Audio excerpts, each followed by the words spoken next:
Olá, meninos e meninas, espero que vocês estejam bem.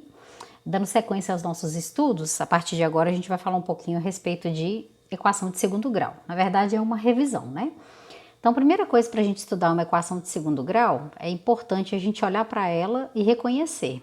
A equação de segundo grau, ela vem na forma ax ao quadrado mais bx mais c igual a zero. Então, se a gente observar, aqui tem uma incógnita que é x,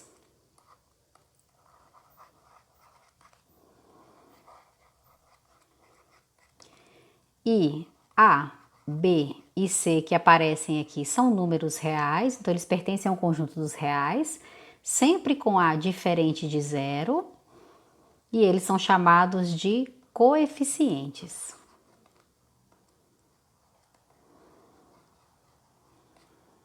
É muito importante vocês observarem que o A é sempre o coeficiente ou constante real aí que multiplica x ao quadrado, B é constante que multiplica x e o C, ele não multiplica a incógnita, então ele é chamado de termo independente.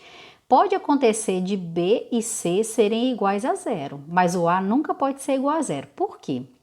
Se a gente está falando que a equação é de segundo grau, o maior expoente que pode aparecer na equação tem que ser esse expoente 2.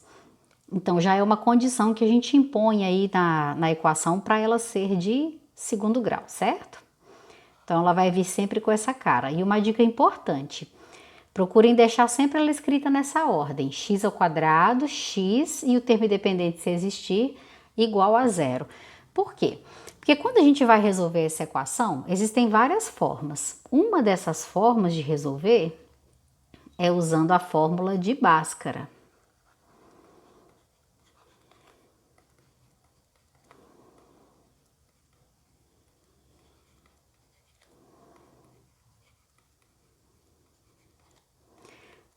Bom, pessoal, é muito importante a gente interpretar uma situação de equação de segundo grau. Se eu estou igualando essa equação a zero, significa o seguinte, que eu estou buscando valor ou valores de x nos quais eles vão zerar essa equação. Por exemplo, se a gente pega a equação x ao quadrado menos 1 é igual a zero. É uma equação de segundo grau, ó, porque a potência desse x é 2, né? É uma equação incompleta porque o A é igual a 1, o B é igual a zero, vocês podem ver que não tem um termo multiplicando x, e o C é igual a menos 1. Se a gente pensar em x igual a 1 e substituirmos aqui nessa equação, olha o que vai acontecer. 1 elevado ao quadrado menos 1, esse resultado vai ser 1 menos 1, que vai dar zero. Então, isso quer dizer que esse x aqui igual a 1, ele é raiz dessa equação, porque quando eu aplico, ele zera o valor, né? O valor final, ele se torna igual a zero. Da mesma forma, se eu tivesse feito com menos 1, x igual a menos 1, e substituído aqui, ó, no lugar do x, ia ficar menos 1 elevado ao quadrado, que acabaria dando 1 positivo, né? Porque é menos 1 vezes menos 1, e o resultado continuaria sendo zero. Então, o que isso quer dizer? Que essa equação aqui, ela apresenta duas raízes. Uma delas é 1 positivo e a outra é menos 1. Ambos os valores, quando eu aplico aqui, anulam a equação. Bom, nem sempre é simples assim a gente perceber quais são as raízes, por isso que a gente tem que criar formas aí de solução, tá? E uma das formas é usando a fórmula de Bhaskara, que vocês devem se recordar. Na fórmula de Bhaskara, se eu tenho uma equação de segundo grau, né, com a incógnita x, eu vou ter que x é igual a menos b, mais ou menos a raiz quadrada de delta, dividido por 2 vezes a. E esse delta que aparece aqui, ele é igual a b ao quadrado, menos 4 vezes a vezes c. Anotem tudo no caderno, porque vocês vão precisar muito disso daqui, não só nas aulas de matemática, como também em outras disciplinas, ok? Bom, pessoal, então agora vamos resolver alguns exemplos para a gente poder relembrar isso daí, né? A primeira equação é x ao quadrado mais 6x menos 7 igual a zero. É uma equação de segundo grau. Notem que ela já está na ordem. É fundamental que a gente retire aqui os coeficientes. Então, observem que o A é igual a 1, que é o que multiplica x ao quadrado, B é igual a 6 e o C é igual a menos 7. Então, se eu usar Bhaskara, eu tenho que primeiro calcular o valor de delta, né? Que é b ao quadrado menos 4 vezes a vezes c. Substituindo então o que a gente tem, vai ser 6 elevado ao quadrado, menos 4 que multiplica a, que é 1, vezes c, que é menos 7. Bom, 6 elevado ao quadrado, 36. Fazendo aqui o jogo de sinal, vai sair positivo, mais 28. 36 mais 28 é a mesma coisa que 64. Então, o que acontece? Na hora de eu calcular as raízes, né, os valores de x que vão zerar essa equação, eu vou substituir na equação x é igual a menos b, mais ou menos a raiz quadrada de delta, dividido por 2 vezes a. Então, a gente vai ter que x é igual a menos b, então menos 6, mais ou menos a raiz quadrada de delta, que é 64, dividido por 2 vezes a, ou seja, 2 vezes 1. Então, antes ainda da gente determinar as raízes, vamos simplificar aqui um pouquinho. Então, vai ficar menos 6, mais ou menos a raiz de 64, que é 8, dividido por 2 vezes 1, que é 2. A partir daqui, eu já vou tirar as raízes, que eu vou chamar de x' e x duas linhas, ou x1 e x2, vocês quem sabem.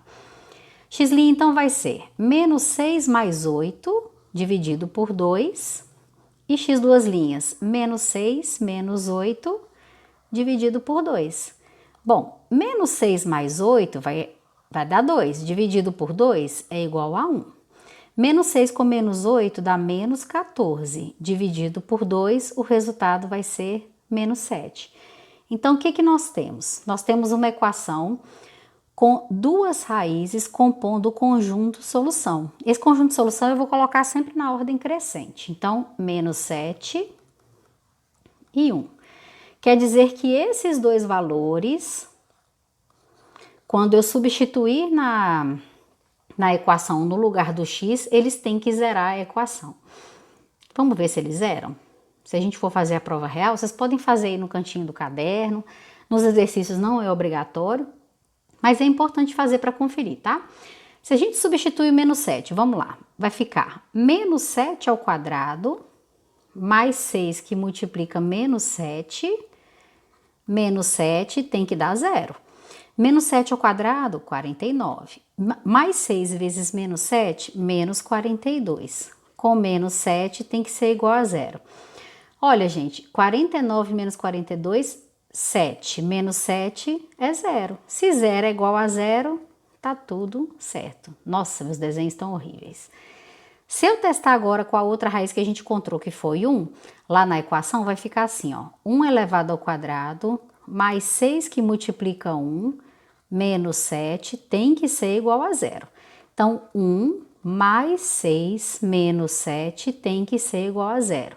1 mais 6, 7. 7 menos 7, 0.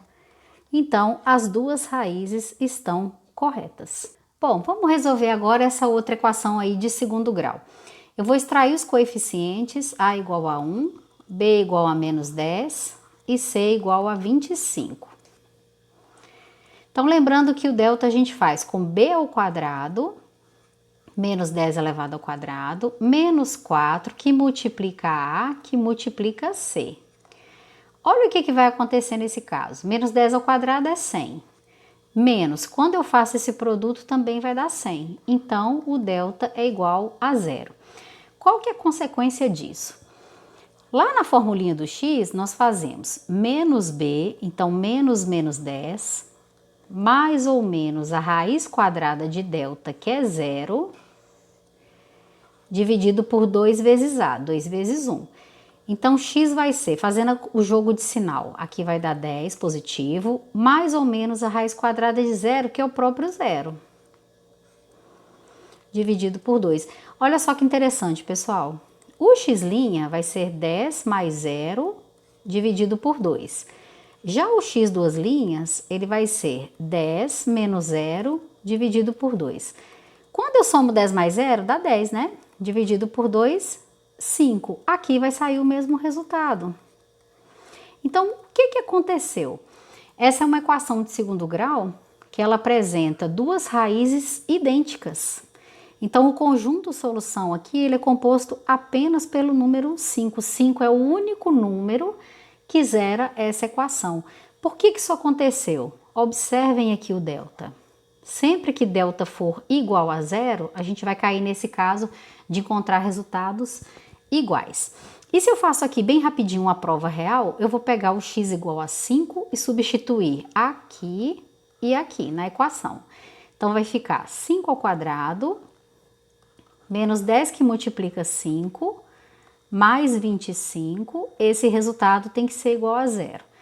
25 menos 50, mais 25, igual a zero.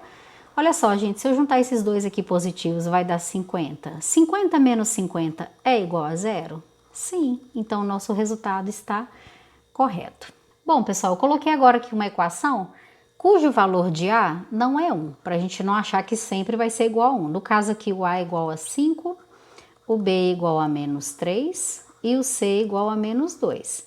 Então, se eu usar esses coeficientes para calcular delta, eu vou fazer B ao quadrado, não pode esquecer de colocar parênteses aqui, tá, gente? Que faz diferença. Então, menos 3 ao quadrado, menos 4, que multiplica A, que multiplica C. Menos 3 elevado ao quadrado dá 9. Fazendo aqui o jogo de sinal vai dar positivo. 4 vezes 5 vai dar 20, vezes 2 vai dar 40. Então, o valor de delta é 49. Bom, lá na fórmula do x, eu vou ter menos b, então vai ser menos menos 3, mais ou menos a raiz quadrada de delta, que é 49, dividido por 2 vezes a. Aqui tem que tomar cuidado para não esquecer que o a é 5. Então, eu tenho que x é igual, faz o jogo de sinal, vai sair 3 positivo, mais ou menos a raiz de 49, que é 7, dividido por 10. Logo, o x' vai ser 3 mais 7 dividido por 10. E o x duas linhas vai ser 3 menos 7 dividido por 10. Aqui eu tenho 10 dividido por 10, que é igual a 1. E aqui eu tenho menos 4 dividido por 10. Se deixar assim, é errado. É obrigado a simplificar. Aqui, observem que dá para a gente simplificar por 2. Então, eu vou ter menos 2 quintos. Repararam que só nesse exemplo, né, dos que a gente fez até agora, apareceu fração? Então, eu escolhi esse exemplo por conta disso, tá, gente? Esses números que aparecem nas raízes pode ser qualquer coisa dentro do conjunto dos reais. Não esqueçam de dar a resposta para o problema. Perguntou, né? Pediu para encontrar as raízes. Então, as raízes que compõem o conjunto de solução são menos 2 quintos e 1. Aí vai ficar para casa. Para vocês pegarem esses valores, pode fazer direto na calculadora, aplicar aqui na equação para verificar se de fato essas são as raízes, ok?